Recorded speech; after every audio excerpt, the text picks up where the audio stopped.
Hello everyone, welcome আমার চ্যানেলে। দেখো আজকের এই ক্লাসে আমরা আরো একটা গুরুত্বপূর্ণ বিষয় নিয়ে আলোচনা করব। দেখো এখানে বাক্যগুলো কি আছে। যদি তোমার ক্ষমতা থাকে করে দেখাও, যদি তোমার ক্ষমতা থাকে ছুঁয়ে দেখাও। দেখো এই যে যদি তোমার ক্ষমতা থাকে, এই কাজটা করে দেখো। আমরা ডেইলি লাইফে কোনো না কোনো কাজের ক্ষেত্রে আমরা বলে থাকি, কিন্তু বাংলাতে এটা কি করতে হবে, আমাদেরকে ইংলিশে বলতে হবে। এই বাক্যগুলো কি করতে হবে, আমাদেরকে ইংলিশে বলতে হবে।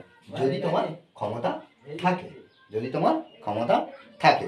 দেখো আমি ফার্স্ট টাইম দেখে নেব যে গঠনটা কিভাবে। আমাকে এই বাক্যগুলো পড়তে হলে আমরা দেখব কি না গঠনটা কি। দেখো এই যে করে দেখাও, ছুঁয়ে দেখাও, এর জন্য এই যে খেয়ে দেখাও, এই যে দেখাও, এর জন্য আমরা কি করব না সো বাই। এই যে সো বাই, এই যে দেখাও, প্রত্যেকবার এই যে দেখাও এর জন্য কি করব না সো বাই ব্যবহার করব। আর যে ভার্বটা থাকবে, যে ভার্বগুলো আমরা দেখব, সেই ভার্বের জন্য আমরা সেই ভার্বের সঙ্গে আইএনজি যুক্ত করে দেবো। হ্যাঁ, হয়তো এখানে করে দেখাও, তাহলে কি সো বাই ডুইং, ছুঁয়ে দেখাও সো বাই টাচিং। তারপরে কি খেয়ে দেখাও সো বাই ইটিং। এইভাবে এবারে আমার কি, যদি তোমার ক্ষমতা থাকে, এই যে ক্ষমতা থাকে, ইফ ইউ হ্যাভ পাওয়ার, এটা প্রত্যেকবারে আমরা ব্যবহার করব এই যে ভার্বের সঙ্গে আইএনজি যুক্ত করার পরে পাওয়ার। ওকে, দেখো এই গঠন আমরা সুন্দরভাবে প্রত্যেকটা বাক্য ট্রান্সলেট করব। কি প্রথম কি, যদি তোমার ক্ষমতা থাকে করে দেখাও, তাহলে আমরা গঠন অনুযায়ী করছি সো বাই।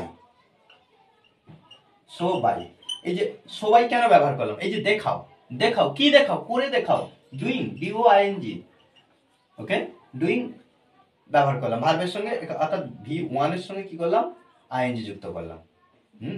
সবাই ডুইং, করে দেখাও।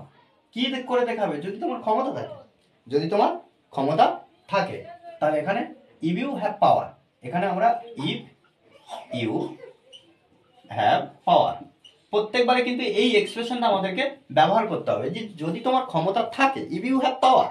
ওকে, তারপরে কি, যদি তোমার ক্ষমতা থাকে ছুঁয়ে দেখাও, তাহলে সো বাই, সো বাই দেখাও কি ছুঁয়ে, টাচ, টাচ থেকে কি হবে টাচিং, টাচিং। তাহলে সো বাই টাচিং, ছুঁয়ে দেখাও। যদি তোমার ক্ষমতা থাকে তাহলে ইফ ইউ হ্যাভ পাওয়ার বসিয়ে দেবো।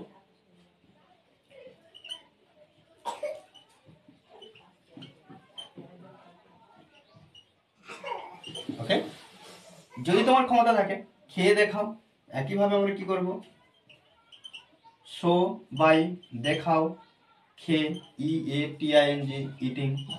তাহলে খেয়ে দেখাও যদি তোমার ক্ষমতা থাকে, ইফ ইউ হ্যাভ পাওয়ার।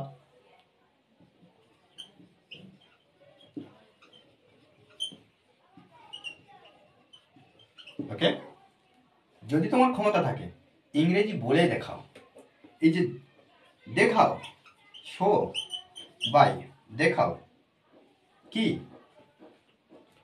কি দেখাবে, বলে দেখাও। স্পিক থেকে স্পিকিং ব্যবহার করবে, স্পিক মানে বলা, স্পিকিং, দেখাও স্পিকিং, বলে দেখাও কি বলে দেখবে না ইংলিশ, আমরা এখানে ইংলিশ ব্যবহার করব। ওকে, তাহলে ইংরেজি বলে দেখাও যদি তোমার ক্ষমতা থাকে, if you have power, if you if you have power. Okay, দেখো এইভাবে কিন্তু আমাদেরকে সুন্দরভাবে বিষয়গুলোকে বুঝতে হবে, আমাদেরকে জানতে হবে। আমাদেরকে বারবার প্র্যাকটিস করতে হবে, প্র্যাকটিসের মধ্যে নিয়োজিত রাখতে হবে। কেন? কারণ প্র্যাকটিসের বিকল্প কোনোদিন কিছু হয় না। আমাদেরকে ইংলিশে কথা বলতে গেলে, ইংলিশে নিজে থেকে লিখতে হলে আমাদেরকে বারবার প্র্যাকটিস করতে হবে। এই ধরনের বাংলা বাক্য থেকে ইংরেজিতে কীভাবে বলতে হবে, যে গ্রামাটিক্যাল কিছু রুল কিন্তু আমাদের মানতে হবে, শিখতে হবে বেসিক গ্রামারগুলো। ওকে, আর এই ক্লাসটি যদি ভালো লাগে অবশ্যই লাইক কমেন্ট শেয়ার। আর যারা এখনো পর্যন্ত আমার এই চ্যানেলটি সাবস্ক্রাইব করেননি তারা অবশ্যই চ্যানেলটি সাবস্ক্রাইব করে পাশে থাকবেন। Okay, thanks for watching this video.